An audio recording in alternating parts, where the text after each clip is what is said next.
Nestled among Pennsylvania hills where flowing rivers meet, a city was born some 200 years ago.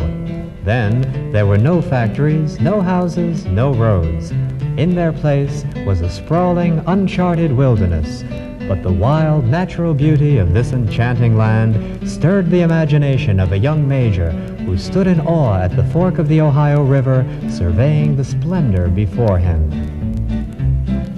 Major George Washington, he was only 21, but a bright young man was he in 1753. In 1753, when he came to the fork of the Ohio, he said, "It's an ideal place, I know, a perfect spot to build a fort," so wrote young George in his report.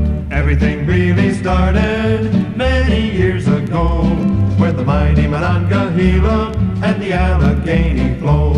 Oh, the land was young and fertile when the pioneers settled down. The going was rough, but they were tough, and they founded Pittsburgh town. They founded Pittsburgh town.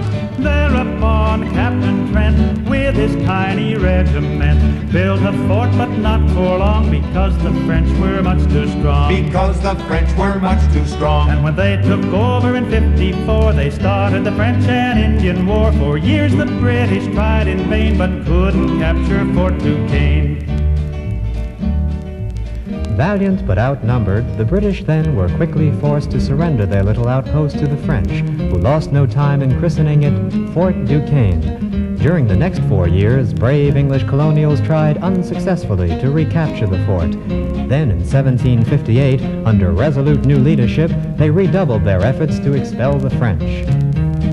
William Pitt, Prime Minister, heard how bad things really were. He said, "Push those Frenchmen back and raise the good old Union Jack." And raise the good old Union Jack. So General Forbes, without delay, completely drove the French away. And he wrote to Pitt when he was through, "Dear sir, this fort I've named for you." Everything really started many years ago, where the mighty Monongahela and the Allegheny flow.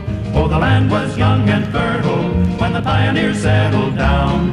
The going was rough, but they were tough, and they founded Pittsburgh town. They founded Pittsburgh town.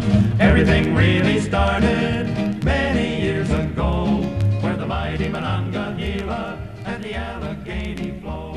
Oh, the land was young and fertile when the pioneers settled down.